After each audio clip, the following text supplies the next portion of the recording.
मुगल बादशाह औरंगजेब नाम तो सुना ही होगा। माना जाता है उन्होंने सैकड़ों मंदिर तोड़े। 1192 से 1729 एडी के बीच, जिस दौरान ज्यादातर इंडिया में तुर्कियों का राज था, उस समय में अवेलेबल एविडेंस के हिसाब से 80 मंदिर तोड़े गए। जी हाँ, सैकड़ों नहीं, 80, जिसमें से जिना की मूर्ति को तोड़कर एक शिव मंदिर बना दिया गया। उससे भी पहले 11वीं शताब्दी कश्मीर के राजा हर्ष, जो शायद इंडिया की हिस्ट्री में सिर्फ एक ऐसे क्रूर राजा थे जिन्होंने मंदिरों की मूर्तियां तोड़ने के लिए बाकायदा एक अफसर को अपॉइंट किया। पर यह भी जान लीजिए कि औरंगजेब ने कुछ मंदिर बनवाए भी। इस मंदिर में आज भी औरंगजेब का 1691 ईडी का फरमान मौजूद है, जो कि उस समय मंदिर के महंत बालक दास निरवानी को दिया गया था। इन दो मंदिर के अलावा औरंगजेब ने मथुरा के दाऊजी महाराज मंदिर का नक्कार खाना भी बनवाया।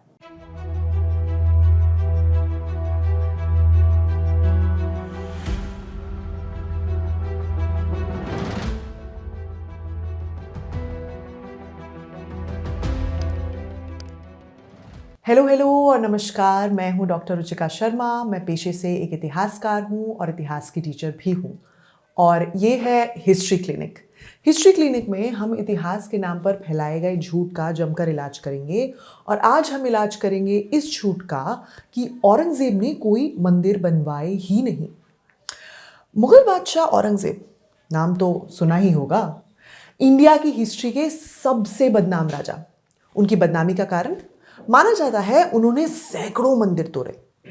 सबसे पहले तो इस मिथ को यहीं खत्म कर देते हैं। रिचर्ड ईटन, एक नामी हिस्टोरियन के मुताबिक 1192 से 1729 एडी के बीच, जिस दौरान ज्यादातर इंडिया में तुर्कियों का राज था, उस समय में अवेलेबल एविडेंस के हिसाब से 80 मंदिर तोड़े गए। जी हाँ, सैकड़ों नहीं, 80। क्या सब औरंगजेब ने तोड़े? जी नहीं, कुछ बाकी मुगल बादशाहों ने, कुछ मुगलों से पहले दिल्ली सुल्तानों ने और कुछ हिंदू राजाओं ने भी। जैसे कि हल्लूर कर्नाटका में स्थित मेगुदी मंदिर, जो कि पहले एक जैन मंदिर था, जिसमें से जिना की मूर्ति को तोड़कर एक शिव मंदिर बना दिया गया। उससे भी पहले 11वीं शताब्दी कश्मीर के राजा हर्ष, जो शायद इंडिया की हिस्ट्री में सिर्फ एक ऐसे क्रूर राजा थे जिन्होंने मंदिरों की मूर्तियां तोड़ने के लिए बाकायदा एक अफसर को अपॉइंट किया और उसे टाइटल भी दिया देव उत्पात नायक का, यानी दैविक मूर्तियों को तोड़ने वाला अफसर, जो उनके राज के समय में उदयराज नाम के शख्स को मिला काल्हान की राज तरंगिनी के मुताबिक। रिचर्ड ईटन के मुताबिक औरंगजेब ने और उनके अहद में कुल मिला के 10 मंदिर तोड़े गए। तो औरंगजेब ने सैकड़ों मंदिर तोड़े से 10 मंदिर तोड़े पर तो आ गए। पर यह भी जान लीजिए कि औरंगजेब ने कुछ मंदिर बनवाए भी। और जैसे कि आपको अब तक ये बात नहीं पता थी, वैसे ही 2021 में जब एनसीईआरटी को आरटीआई डाला गया कि उनकी किताब पर जहां लिखा था कि औरंगजेब ने अगर मंदिर तोड़े तो मंदिर बनवाए भी, तब एनसीईआरटी को भी ये बात नहीं पता थी। कोई नहीं, हमें तो पता है। औरंगजेब के सानिध्य में 2 मंदिर बने और एक मंदिर के लिए उन्होंने नक्कार खाना भी बनवाया। इसके अलावा उन्होंने एक मठ को बनवाने में मदद की और एक मंदिर की रिकंस्ट्रक्शन यानी दोबारा बनवाने में भी मदद की। इसके साथ साथ औरंगजेब के हमारे पास कई ऐसे फरमान हैं जो उन्होंने जारी किए किसी मंदिर की रखरखाव के लिए या फिर किसी साधु संत को दान देने के लिए। सबसे पहला मंदिर जो औरंगजेब के सानिध्य में बना वो था गोपीनाथ मंदिर, गोपामाऊ, जो यूपी के हरदोई डिस्ट्रिक्ट में है। 1891 के आर्कियोलॉजिकल सर्वे में इस मंदिर में एक संस्कृत इंस्क्रिप्शन से हमें पता चलता है कि नौनिध्य राय ने 1699 एडी में औरंगजेब के सानिध्य में गोपीनाथ का मंदिर बनवाया और उसी में एक टैंक भी बनवाया। सर्वे के मुताबिक ये एक शिव मंदिर है जहां शिवलिंग ब्लैक स्टोन में बने हैं, जिन्हें भगवान गोपीनाथ भी कहा जाता है। तो औरंगजेब के सपोर्ट से बने गोपीनाथ मंदिर के अलावा यूपी के ही चित्रकूट का बालाजी मंदिर भी औरंगजेब के सानिध्य में बना माना जाता है। इस मंदिर में आज भी औरंगजेब का 1691 ईडी का फरमान मौजूद है, जो कि उस समय मंदिर के महंत बालक दास निरवानी को दिया गया था। इस फरमान को मध्यकालीन हिंदुस्तान यानी मिडीवल इंडियन हिस्ट्री के 3 नामी हिस्टोरियंस इरफान हबीब, शिरीन मुसवी और अतहर अली ने जांच परख कर ओरिजिनल यानी औरंगजेब का ही जारी किया हुआ बताया है। फरमान में लिखा हुआ है कि सरकार कलिंजर, सरकार मुगल एडमिनिस्ट्रेशन का एक यूनिट था, जैसे आज होता है सिटी, डिस्ट्रिक्ट, स्टेट, ऐसे ही। तो सरकार कलिंजर जो कि सूबा इलाहाबाद में है, उसके 8 गांव को माफी करार दिया गया महंत बालक दास के लिए, ताकि ठाकुर बालाजी की पूजा और भोग का खर्चा निकल सके। माफी करार मतलब यानी कि इन 8 गांवों के टैक्सेस मुगल बादशाह को नहीं बल्कि मंदिर को दिए जाएंगे पूजा और भोग के लिए। इसके अलावा हर दिन 1 रुपए की सैलरी भी महंत को दी जाएगी, बाकी गांव से, और 330 बीघा की उपजाऊ जमीन के टैक्सेस भी। इस फरमान को ताउम्र माना जाएगा और हेरिडिटरी भी होगा, यानी महंत के बाद उनके बेटे, पोतों और पड़पोतों पर भी ये फरमान लागू होगा। फरमान पर मुगल मुहर उज़्ज़ुक भी है, यानी मुगल रॉयल सील, और रेवेन्यू मिनिस्टर सयादत खान की सील भी। हिस्टोरियन सुशील श्रीवास्तव अपनी किताब डिस्प्यूटेड मॉस्क में बताते हैं कि जब वो चित्रकूट के बालाजी मंदिर गए 1980 के दशक में, तब वहाँ के महंत ने बताया कि ये मंदिर औरंगजेब ने ही बनवाया था और बाकायदा इसके लिए एक अफसर गैरत खान को भी नियुक्त किया था ताकि मंदिर का निर्माण सही तरीके से हो सके। ये जानकारी चित्रकूट यूनिवर्सिटी के प्रोफेसर थापक भी देते हैं। मंदिर की बनावट भी, जैसा कि आप देख ही सकते हैं इस पिक्चर में, काफ़ी मुगल चारचाला स्टाइल है। इसे बांग्ला रूफ भी कहा जाता है और ये Mughal style of buildings Jahangir के समय से फेमस है। ये आगरे का लाल किला का खास महल भी बांग्ला रूफ स्टाइल में ही बना है। इन 2 मंदिर के अलावा औरंगजेब ने मथुरा के दाऊजी महाराज मंदिर का नक्कार खाना भी बनवाया। ये जानकारी हमें इसी मंदिर में गड़ी एक इंस्क्रिप्शन से मिलती है, जहां लिखा है कि संवत 1729 यानी 1672 ईस्वी में औरंगजेब ने इस मंदिर का नक्कार खाना बनवाया और 5 गांव की जागीर भी माफी के तौर पर दी, यानी कि इन गांवों के टैक्सेस मंदिर को ही जाएंगे, मंदिर की और नक्कार खाने की रख रखाव के लिए। नक्कार खाना क्या होता है? मंदिर के मेन हॉल से पहले ढोल नगाड़े बजाने की जगह। इस फरमान को बाद में मुगल बादशाह शाह आलम ने और बड़ा किया, जहां 5 की जगह 7.5 गांव के टैक्सेस मंदिर को दान में दिए और महावन परगना जहां ये मंदिर है उसके हर एक गांव से 2 रुपए भी मंदिर को देने का फरमान दिया। 1685 में औरंगजेब ने बनारस के कुमार स्वामी मठ की नींव बनवाने में मदद की और इस मठ से जुड़ा मंदिर केदारनाथ मंदिर को भी दोबारा बनवाया, जिससे कि यहाँ तीर्थयात्री सामान्य रूप से आ सके। इसके अलावा हमारे पास कई ऐसे फरमान मौजूद हैं जो मुगल बादशाह औरंगजेब ने या तो मंदिरों की पूजा, भोग और उनके रख रखाव के लिए जारी किए या फिर संत समाज को देने के लिए। ऐसे कितने ही फरमान बीएन पांडे, जो कि 1980s में ओडिशा के गवर्नर भी थे, उन्होंने खुद कलेक्ट किए और हिस्टोरियन से वेरीफाई भी करवाए। अपनी किताब इस्लाम एंड इंडियन कल्चर में पांडे लिखते हैं कि जब वो इलाहाबाद के नगर पालिका के चेयरमैन थे, तब उनके पास सोमेश्वर नाथ महादेव मंदिर का एक प्रॉपर्टी डिस्प्यूट आया। मंदिर के महंत की मौत हो चुकी थी और उनकी प्रॉपर्टी पे 2 लोग हक जमा कर बैठे थे। उनमें से एक के पास औरंगजेब का दिया फरमान था मंदिर की रख रखाव के लिए। पांडे कहते हैं कि उन्हें पहले तो विश्वास ही नहीं हुआ कि ये फरमान उस औरंगजेब ने जारी किया है जो मंदिर तोड़ने के लिए मशहूर है। उन्हें लगा कि ये फरमान फेक है, तो उन्होंने डॉक्टर तेज बहादुर सापरू को, जो कि फारसी और अरबी के विद्वान थे, उनसे चेक करवाया और फरमान को उन्होंने ओरिजिनल पाया। क्या लिखा था फरमान में? बीएन पांडे के मुताबिक औरंगजेब ने मंदिर को एक जागीर और कैश ग्रांट्स दिए।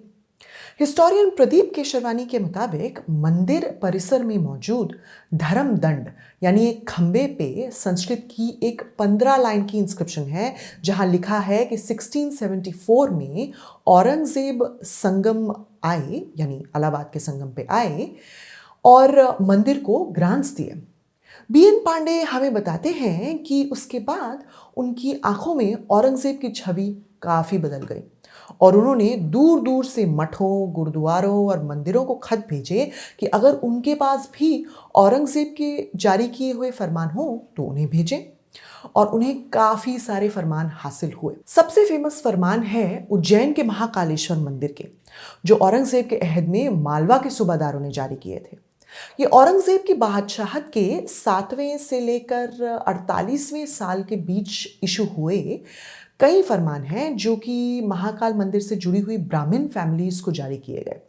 एक फरमान में लिखा है कि नजाबत खान मालवा के सूबेदार ने 3 टंका, टंका उस समय में एक तरीके की करेंसी थी, तो 3 टंका का डेली अलाउंस कुका नाम के ब्राह्मण को और उसके बेटे कांजी को दिया, ताकि वो अपनी गुजर बसर के लिए इसे इस्तेमाल कर सकें और राज्य की खुशामदीद के लिए दुआ मांग सकें। ये औरंगजेब के अहद से पहले शाहजहां के अहद में भी महाकालेश्वर मंदिर को दान देने का रिकॉर्ड हमारे पास मौजूद है, जहां शाहजहां के सबसे छोटे बेटे और औरंगजेब के भाई मुराद बख्श ने महाकाल मंदिर के महंत देव नारायण के कहने पर 1655 एडी में मंदिर को हर दिन 4 सेर घी मुहैया कराने का हुक्म दिया, ताकि मंदिर का नंदनदीप प्रज्वलित रह सके।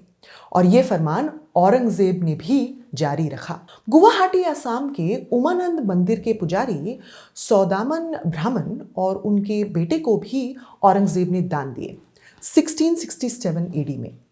औरंगजेब के गुवाहाटी पर कब्जा करने से पहले इस मंदिर को जो दान मिलता था, जो कि 2.5 बीसवा के लैंड से कुछ टैक्स था, वो औरंगजेब ने भी जारी रखा।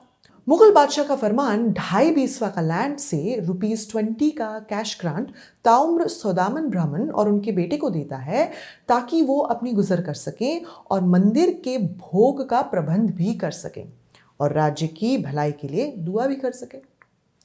औरंगजेब के अहद में वृंदावन के मदन मोहन मंदिर के पुजारी के कहने पर मंदिर की गायें यानी काउस को टैक्स फ्री ग्रेज करने के लिए राइट मिला बंदरूबी, बेगमपुर, मानसरोवर और पिपरिया गांव में।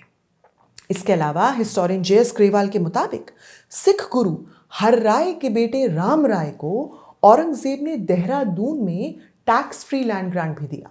औरंगजेब ने कई फरमान जैन मंदिरों और संतों को भी दिए। शांतिदास जवाहरी, एक जैन श्रावक, को औरंगजेब के इनाम के तौर पर शत्रुंजय के जैन मंदिर के साथ साथ पालीताना पहाड़ के गांव और उसके टैक्सेस भी दिए गए। शत्रुंजय गुजरात में है और ये फरमान ये भी कहता है कि जो भी शत्रुंजय के मंदिर की देखभाल करेगा उसको पालीताना की इनकम मिलेगी, ताकि वो राज्य की खुशहाली के लिए दुआ कर सके। इसके अलावा शांतिदास को माउंट आबू और गिरनार के जैन मंदिर के साथ साथ उनकी अपकीप के लिए गिरनार और माउंट आबू के टैक्सेस भी दिए गए। जैन्स पर इतने मेहरबान औरंगजेब के लिए एक जैन कवि रामचंद्र ने 1720 विक्रम संवत में अपनी किताब राम विनोद में लिखा, मर्दानों और महाबली औरंगशाही नरंदा तसा राजमय हर्षा सुन रचो शास्त्र आनंदा। यानी कि मुगल बादशाह औरंगजेब मर्दाना और महाबली हैं और उनकी अहद में मैंने ये किताब सुख चैन से लिखी। औरंगजेब ने जैन मंदिरों के अलावा जैन संतों को भी ग्रांट्स दिए। 1693 एडी की जैन किताब प्राचीन तीर्थमाला बताती है कि जैन संत लाल विजय घनी आगरा में औरंगजेब से मिले और बादशाह ने उन्हें एक पौशाला यानी मोनेस्ट्री, यानी कि जहाँ संत वगैरह रहते हैं, तो एक मोनेस्ट्री का ग्रांट भी दिया तापगच्छ जैन संतों के लिए। किताब के हिसाब से ये मोनेस्ट्री काफ़ी बड़ी। और तो और जैन संत भीम विजय सूरी ने जब बादशाह को बताया कि अजमेर, मेरठा, सोजत, जैतराना और जोधपुर की जैन मोनेस्ट्रीज में किसी और धर्म के लोग कब्जा कर बैठे हैं, तो उन्होंने इन मोनेस्ट्रीज के फेवर में फरमान जारी किए। ऐसे ही सिमिलर कंप्लेंट एक और जैन संत जिनाचंद्र सूरी की भी थी औरंगजेब से, जिनके हिसाब से जैन्स की डेली वर्शिप में कांस्टेंट इंटरफेरेंस यानी हर दिन दखल अंदाजी होती थी। तो जिनाचंद्र सूरी को प्रोटेक्शन देते हुए औरंगजेब ने अपनी अहद के 27वें साल में फरमान जारी किया। 1699 एडी में गरीबनाथ सन्यासी, एक संत को मददे माश ग्रांट भी दिया। मददेमाश मुगल बादशाह संतों को देते थे उनकी लाइवलीहुड के लिए। ऐसे ही जब औरंगजेब की मुलाकात मंगलदास महाराज बैरागी से हुई मांडसौर मालवा में, तो वो मंगलदास के ज्ञान से काफ़ी खुश हुए और उन्होंने मंगलदास को एनुअली 5 रुपए मालवा और राजपुताना के हर कस्बे और मौजे से देने का फरमान जारी किया। फिर 1700 एडी में औरंगजेब ने मंगलदास को एक घोड़ा, एक ड्रम यानी नगाड़ा, एक सिल्वर छतरी और 200 दिरहम कैश के साथ साथ एक खिलात भी थी। खिलात मुगल एम्परर से मिला बेशकीमती गिफ्ट माना जाता था। ये वो कपड़े होते थे जो मुगल बादशाह ने बस 1 या 2 बार पहने हों। इससे वो कपड़े बादशाह के बेनेडिक्शन यानी उनके आशीर्वाद से सराबोर हो जाते थे और फिर इनाम के तौर पे मुगल नोबल्स या फिर नोटेबल मेन को दिए जाते थे, जैसे कि मंगलदास को मिला। औरंगजेब ने 1660 एडी के फरमान में बनारस के जंगम संतों को भी मददे-माश ग्रांट्स दिए, जो कि 178 बीघा टैक्स फ्री लैंड था। ये ग्रांट अकबर के समय में और जहांगीर के समय में भी जंगम संतों को दिया जा रहा था और औरंगजेब ने वो परंपरा जारी रखी। 1672 में जब औरंगजेब को ये खबर मिली कि जंगम संतों की 5 हवेली पर नाजिर बेग ने कब्जा कर लिया है, तब उन्होंने फरमान जारी करते हुए कहा कि ये हवेली बनारस के जंगम संतों को वापस दे दी जाए। 1687 में औरंगजेब ने रामजीवन गोसाई और उनके बेटे को बनारस के बेनी माधो घाट का लैंड गिफ्ट किया। गोसाई बनारस के रिलीजियस टीचर थे।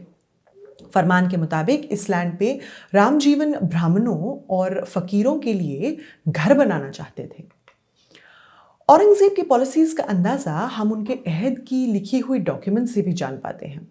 राणा राज सिंह 1654 एडी मेवाड़ के राजपूत राजा को औरंगजेब ने एक निशान में लिखा कि बादशाह का दायित्व होता है रिलीजियस हार्मनी बनाए रखना।